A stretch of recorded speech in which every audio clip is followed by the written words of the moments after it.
There was a day I walked into my home, stood by the door, and just didn't want to go any further. Not because it was dirty exactly, but because everything felt out of place. You know that kind of tired where you can't even tell what you're tired of? The laundry's waiting dishes are stacked and that pile of paperwork hasn't moved in weeks. It wasn't just the mess, it was the quiet sense that I'd lost control of my own space. And maybe even a little of myself. So in this video, I want to walk you through 7 steps I've used to declutter not just my home, but also that mental fog that comes with it. They're not big dramatic changes, just small practical shifts I do in between things like waiting for water to boil or before heading to bed. But they've made a huge difference. My home feels lighter, and I don't feel like I'm constantly starting over. If you're feeling stuck and unsure where to begin, stay with me for a bit. You might find your first step is easier than you think.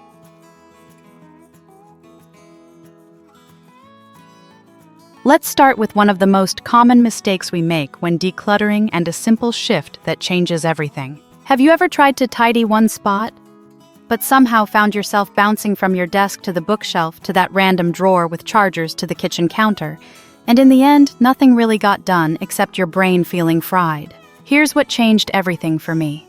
Stop decluttering by room. Start with just one category, like clothes or papers or books, and finish that type first. You'll make faster progress, and more importantly, your mind won't feel like it's jumping hurdles every 5 minutes. One weekend, I told myself I'd clean out my nightstand. Easy enough. But inside were books, skincare, old notes, pens, chargers. I froze. So I stepped back and instead gathered every book in the house, from the living room, bedroom, even the hallway shelf, and just focused on books. That's it. And by the end of that day, one type of clutter was completely dealt with. That felt so freeing. Most of us don't get stuck because we're lazy. We get stuck because every item is a decision. And mixing too many types of things at once creates decision fatigue. Decluttering by category helps you stay in one mental lane. That's why it works. And once you've picked a category to start with, the next tip will help you decide what stays and what goes without overthinking every single item. And once you've finished decluttering one category, the real game changer is knowing how to keep it from piling up again.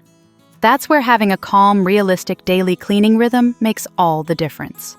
I'll walk you through how to create your own in tomorrow's video. If you've ever thought, I just need someone to tell me what to do each day, you won't want to miss it.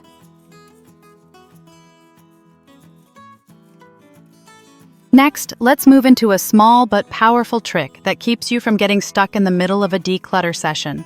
One of the hardest parts of decluttering isn't doing the work. It's deciding what to do with that one item you kinda want to keep, but also kinda want to throw out. And if you're anything like me, getting stuck on one item can stall the whole process. So here's what helped me move forward. I started using 3 boxes every single time I declutter. 1 box for trash or donation, 1 for things I know I want to keep, and 1 for I'm not sure yet. No pressure, no guilt. If something feels too hard to decide, it goes in the unsure box. Done. I found a fancy mug I bought years ago. I hadn't used it in forever, but it still felt too nice to give away. Instead of overthinking it, I just put it in my unsure box, tucked that box in the closet, and moved on. 3 months later, I hadn't thought about it once, and letting it go felt incredibly easy. You don't need to be 100% decisive to make progress. You just need to keep moving, and having a box for later keeps you from stalling.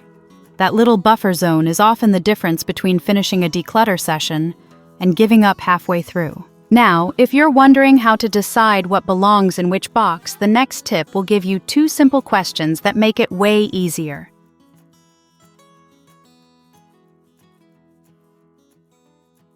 Now let's talk about a simple mindset shift that makes it way easier to decide what's actually worth keeping. There are some things we hold on to just because they've been around for a while, not because we actually need them, use them, or even like them anymore. But letting go feels hard when you're afraid of making the wrong decision.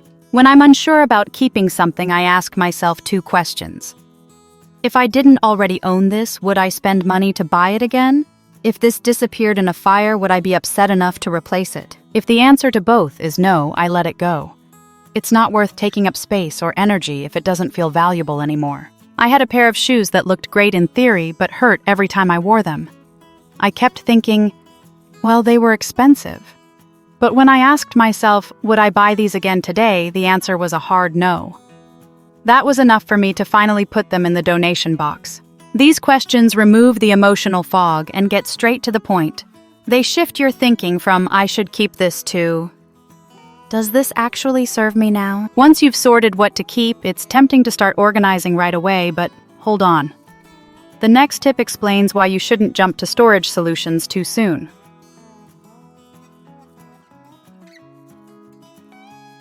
The next issue is one we all fall into thinking we're organizing when really we're just rearranging the clutter. It's easy to fall into the trap of thinking a trip to the container store will solve everything. You buy matching baskets, labels, and drawer dividers, only to come home and still feel overwhelmed. Here's the truth. Organizing comes after decluttering, not before. If you try to organize without first clearing out what you don't need, you're just rearranging clutter. It might look tidy for a moment, but it won't last because you're still managing too much stuff. I once bought 6 matching bins for our hallway closet. I was proud of how neat it looked, for about a week. Then the overflow started again. Why? Because I hadn't actually let go of anything, I'd just hidden the chaos in coordinated boxes. Decluttering. First means every item left has a purpose. Only then can you decide how much storage you really need, and often it's less than you thought. Organizing becomes simpler, faster, and way more sustainable, now that you've cleared the surfaces and simplified what you're keeping. The next tip is about where clutter hides quietly and why tackling those hidden zones makes a big difference.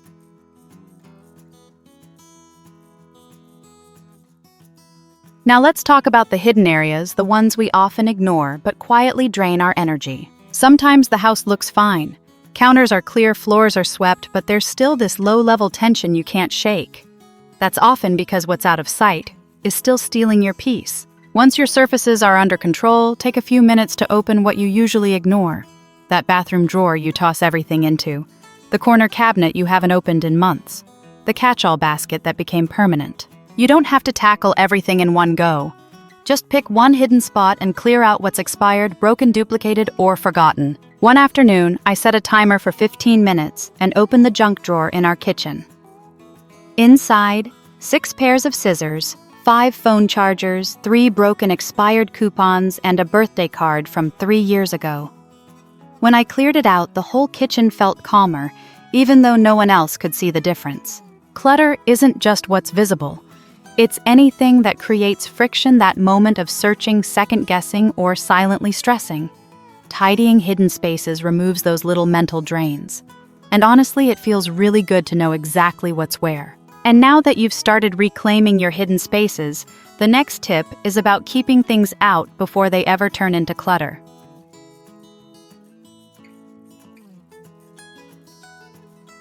Next up is a tiny rule that helps stop clutter before it even starts. It's surprising how fast things pile up, not all at once, but bit by bit. A new mug, a free tote, another pair of leggings on sale. They seem harmless, until suddenly every drawer is full again. Start a simple rule every time something new comes in, something old goes out. Buy a new water bottle. Let go of the one you haven't touched in months. Got gifted a new candle, pass along the one that's been half used for 2 years. It doesn't have to be exact, just consistent. After a while, this became second nature. Last month, I bought a new pair of house slippers. Before I even brought them into the bedroom, I walked over and tossed the stretched-out pair I'd been holding on to, just in case. Took me 10 seconds. Felt amazing. Clutter isn't just about what we have, it's also about what we keep adding without letting go. This small habit puts a soft limit in place.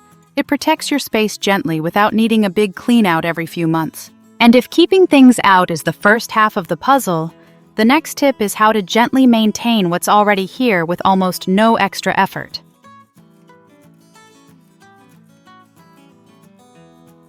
This next habit is incredibly small, but it makes a huge difference in keeping your home tidy with almost no effort. You know that moment when you stand up to leave a room and your eyes land on a random cup, a sock, a piece of mail that doesn't belong there. Most of the time we ignore it. We're busy, we're tired, we'll get to it later. Here's what I started doing instead. Every time I leave a room, I pause for just 30 seconds. I look around and grab one thing that's out of place and I put it back. That's it. It doesn't need to be perfect. It just needs to be done often. Last night I was heading to bed. I spotted the remote on the floor, a sweater over the chair, and a receipt on the table. I picked up the receipt, tossed it, took the sweater, hung it up. Less than a minute. But waking up the next morning felt lighter. Your brain relaxes when your environment doesn't constantly scream unfinished. This little habit gives you a quiet sense of control, and over time, it prevents the piles from building up in the first place. Big decluttering sessions are helpful. But this is the kind of habit that keeps your home from needing one.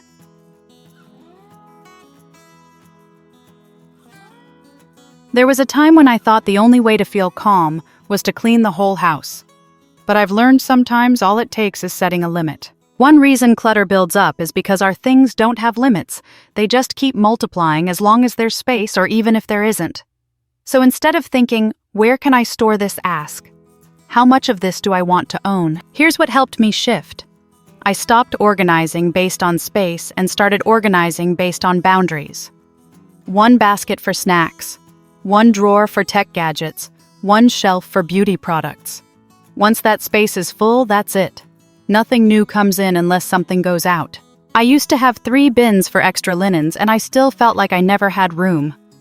One day I said 1 bin. That's the limit. I kept the best towels, donated the rest. And guess what? I never missed them. I just finally had space that felt calm, not crammed. Setting boundaries helps you stay intentional. It turns storage into a system, not just a hiding place. And when every category has a limit, your home stops filling up without you noticing. And speaking of things piling up, the next tip helps tackle one of the sneakiest clutter zones in any home: paper.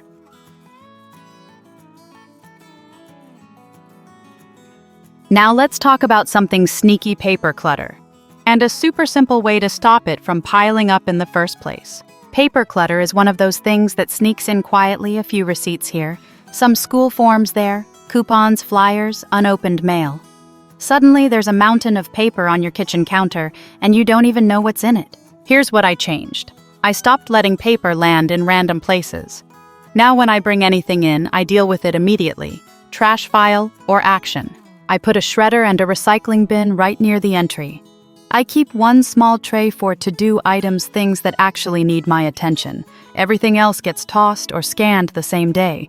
No more "I'll read this later" stacks. It takes 2 minutes, but it prevents the daily buildup that used to take hours to sort through later. Paper doesn't take up a lot of space, but it takes up mental space.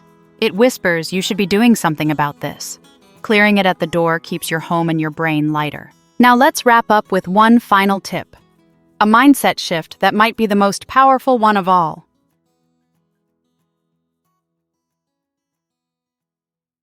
And finally, I want to leave you with one last shift, a gentle reminder that might change the way you approach decluttering entirely. One of the biggest reasons clutter stays is because we think we don't have time to deal with it. We wait for a big chunk of time, a free weekend, a school holiday, a magical motivation boost that never quite arrives. But the truth is, 5 minutes today is better than a perfect plan tomorrow. Progress doesn't come from finishing everything. It comes from starting something. I used to tell myself I need to do the whole closet. And then, I'd do nothing. Now I say I'll just go through one drawer. That's it. No pressure, no all or nothing. And most of the time I keep going. But even if I don't, one drawer is still one drawer less. Decluttering doesn't have to be dramatic.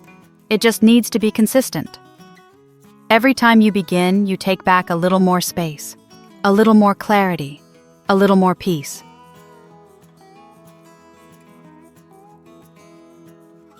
You don't have to do everything today. Just pick one small thing enough to let your space breathe a little, and maybe your mind too. If keeping up with your home has felt overwhelming, these steps aren't perfect, but they're gentle enough to help you feel a bit more in control again. I also have a video that walks through decluttering specific areas like your kitchen closet or bathroom. Watch that next if you're ready to go a little deeper. And if just one thing here helped you feel a little more at ease, I'd love it if you tapped like or left a comment just so I know what's truly helping you. And before you go, if you've ever felt like your home resets to chaos overnight, tomorrow's video will guide you through creating a gentle daily routine that actually works with your real life. No charts, no overwhelm, just a simple rhythm that makes clutter less likely to come back. Trust me, it's one you'll wish you had sooner. See you then.